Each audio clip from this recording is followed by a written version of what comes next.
রমজান মাসে একটি গোপন আমল, যে গোপন আমলটি আমরা অনেকে তালাশ করছি না। অবশ্যই আমাদের তালাশ করতে হবে গোপন আমলটি, যে আমলটির বিষয়ে আমি আপনাদেরকে মেসেজ দিতে চাই। এই আমলটি যদি আমরা করতে পারি, দুনিয়ার সমস্ত বিপদ আপদ থেকে আল্লাহ হেফাজত করবেন। সুবহানাল্লাহ। আমি যে গোপন এই রমজান মাসে গোপন আমলটির কথা আপনাদেরকে বলতে চাই, এই আমলটি যদি আমরা করতে পারি, করি, তাহলে আল্লাহ সুবহানাহু ওয়া তাআলার নৈকট্য লাভ করা, বন্ধু হওয়া একেবারে সহজ। সুবহানাল্লাহ।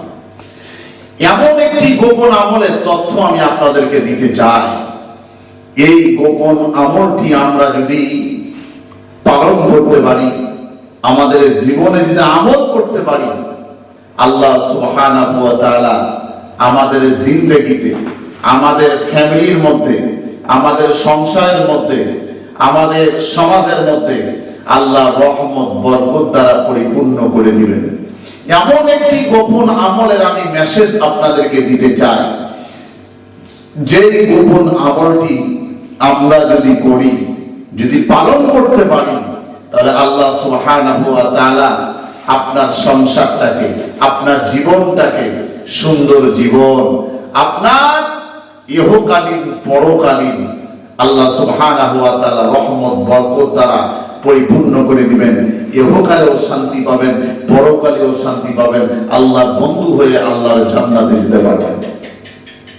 এই গোপন আমলটি যদি আমরা করতে পারি, এর মাধ্যমে এমন প্র্যাকটিস হবে যে আমরা দুনিয়ার সমস্ত ফিতনা ফাসাদ, আমরা সমস্ত কিছু থেকে, গুনাহ থেকে বাঁচতে পারবো ইনশাআল্লাহ। তাহলে কি গোপন আমল? এই রমজান মাসে আমাদের জন্য একেবারে সহজ। বলতে পারেন হুজুর কেমনে সহজ, কি গোপন আমল, এত গুরুত্ব দিয়ে আপনি বলতেছেন? হ্যাঁ, এই গোপন আমল করতে আপনার 10টা টাকা খরচ হবে না। তাহলে কি এমন গোপন আমল? এই রমজান মাসে আমরা তো রাত্রিবেলা ঘুমাই, ঘুম থেকে উঠি সেহরি খাওয়ার জন্য। তো আমরা একটু 10টা মিনিট 15টা মিনিট আগে উঠলাম, উঠার পরে কমপক্ষে 4 রাকাত তাহাজ্জুদের নামাজ আমরা আদায় করি। নবী করিম সাল্লাল্লাহু আলাইহি সাল্লাম তাহাজ্জুদের নামাজ আদায় করেছেন যেরকম 8 রাকাত 3 রাকাত বেঁধে। তো হাদিস অনুযায়ী, মাসআলা অনুযায়ী 4 রাকাত যদি আমরা পড়তে পারি কোনোভাবে, তারপরেও তাহাজ্জুদের হক আদায় হয়ে যাবে। তো আমরা এই কাজটা করব, আমরা তাহাজ্জুদের সালাত আদায় করব, নামাজ আদায় করব। এরপরে আল্লাহর কাছে চাইবো, ইচ্ছা মতো যত চাওয়া আছে আমরা আল্লাহর কাছে চাইবো ইনশাআল্লাহ। আল্লাহর কাছে বান্দা চাইতে দেরি, আল্লাহ বান্দাকে দিতে দেরি নাই। বান্দা আল্লাহর কাছে চাইবে, আল্লাহর কাছে ক্ষমা চাইবে, আল্লাহ মাফ করে দিবে। দুনিয়াতে দরকার কি দরকার বান্দা তোমার, আল্লাহর কাছে চাইবেন, আল্লাহ দিয়ে দিবেন। ইহকালীন দরকার, আল্লাহ তাও দিয়ে দিবেন। পরকালীন দরকার, আল্লাহ তাও দিয়ে দিবেন ইনশাআল্লাহ। এই গোপন আমলটা অনেকে করেন, যারা এই গোপন আমল ছাড়া কেউ আল্লাহর ওলি হতে পারে না। এমন ব্যক্তি আমার কাছের মানুষ বলতেছে, হুজুর কয়েক বছর আগের কথা, যে আমি এই সমস্যায় পড়েছি, বিপদে, একটা গোপনীয় অসুখে।